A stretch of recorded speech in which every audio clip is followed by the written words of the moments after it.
The stalwart patrons say their names with reverent pride. Hey, Tyrannicon here. A little known fact about me is I'm kind of into my Warhammer 40k, and I only actually got into it about 2 years ago, because I liked it when I was a kid. I liked Space Crusade, this board game that was an offshoot of it. I was suddenly a bit bored, looking for something else to do. I think I was playing Dawn of War, and remembering how cool the Space Marine stuff was, and looked into getting the miniatures. Always wanted to do it since I was a kid, but never had the key finances and the key ability. Now I had it, so I went nuts a bit. As you can see, this is my Ultramarine collection. I didn't paint it, this guy in Poland did. He did stalwart work. I even got these cabinets to put them all in. I haven't played it for ages now, so I've kind of forgotten the rules. But I originally got the miniatures just to have them as, like, you know, decoration. Then I actually decided to have a go at the board game or the tabletop game, and it's actually really fun. It's like a tactical game, like a strategy game, but in 3D, real 3D. And it's more addictive than you think. The rules seem complicated at first, but they're actually pretty easy to follow once you get into it. But I've got an Ultramarine collection, a Chaos Space Marine collection. As you can see here, these are the Chaos, the dimensions of pure chaos. Orc collection, future orcs who have tin can robot helpers, kind of the comedy group of 40k. Cockney orcs from the future. They love their vehicles, their crazy cars, helicopters, planes. Necrons, they're like Terminators. Terminator meets ancient Egypt from Tomb Worlds, where they rose again to march death on humanity. We've got some pretty over-the-top miniatures in their faction that I don't have. In the tabletop game, they can rise again with Reanimation Protocol Passion.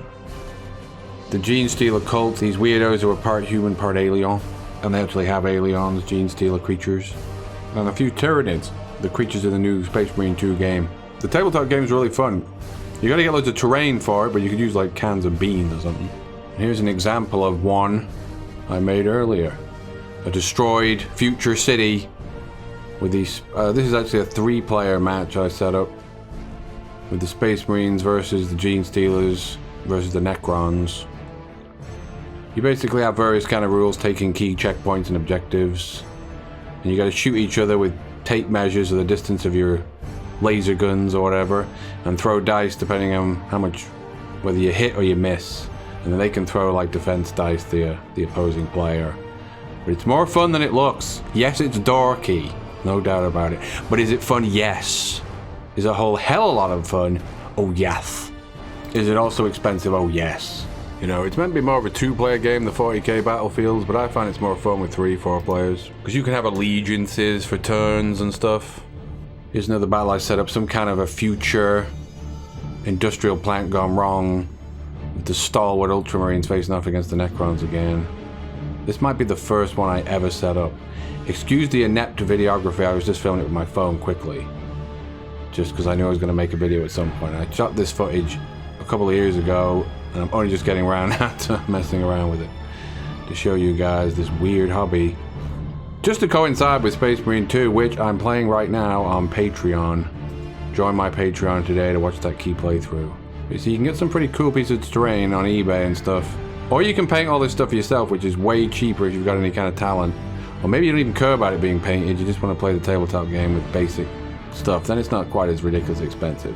If you can paint it yourself, or you don't care about painting, it's not that expensive. But if you're going to pay someone to paint it, it's insane. These are the tactical Marines calling in key orders, key mission objectives. This guy's got a turret that can shoot anywhere on the board, I think, or a long distance. This guy's the key leader of the Ultramarines, so he's pretty powerful. It takes a lot to kill him on the board. Here's a desert battle I set up with the Chaos guys first versus the Orcs. And the Orcs have got a lot of vehicles, helicopters. The Chaos guys have got this giant spider guy, I've forgotten what he's called. But board games themselves are more fun. People say they think board games are boring, like the key name suggests, but no, they're fun. You've got some people to play with. It takes up a lot of room to set up. The terrain takes up a lot of room. I think I've started to get into it maybe during the lockdown stuff when you were stuck in our house. So I don't really have much time to play it anymore because I'm too busy, but even watching it now, it's making me want to set up a match and play. Here's some footage I shot of a kill team version, which is basically like the big version, which is the ones I've been showing you. That's like the giant battles of 40k. But there's a smaller version if you're on a budget of a kill team, which just like sometimes just 6 miniatures faced off on a small board, and the matches only last like an hour or so. The actual giant 40k matches can sometimes last about 5-6 hours. They go on and on and on. Almost like a game of chess against our old adversary. This battle is a battlefield on a grassy terrain with trees, mountains, ruins if you will, where a Necron scourge with vehicles faces the orcs in one corner, and in the other corner the dimensions of pure chaos. Basically each turn you sort of move your units, which is sometimes a group of miniatures, sometimes it's one, and then you can choose to shoot at the enemy, because they can only move so many inches each unit, and they can only shoot so far in range, and they also can't shoot people behind cover. And then you've got so many dice that you throw, you've got to get certain scores of those dice to do damage, and they can defend with rolls, the enemy player. And then you can choose to charge and fight. We have close quarters combat, and each unit's got so many hit points to wipe it off the board. It sounds kind of dull, but it's not when you start playing it. The key strategies can be unsurpassed. And because you can create some cool looking boards here, like I've done here, and the miniatures are so cool and stylized and kind of fun, it's just good fun. And you can see that. You're starting to be intrigued, aren't you, guy that thought it sucked? There's loads of stuff on Etsy, on eBay for this terrain that's really cool. Be a giant kid again and play 40k with your buddies. Or if you've got kids, get your kids into this stuff. Get the family unit together again instead of all playing on different systems in different rooms.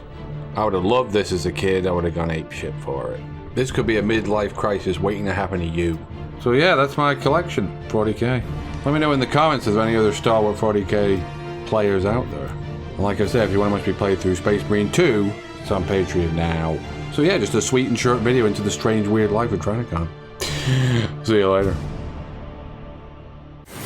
I'm out of ammo and health. What does this shit game want me to do now? He's out! How do I change weapons? How the fuck do you change weapons in this game? I'm out of ammo for that too! What the fuck does he want me to do?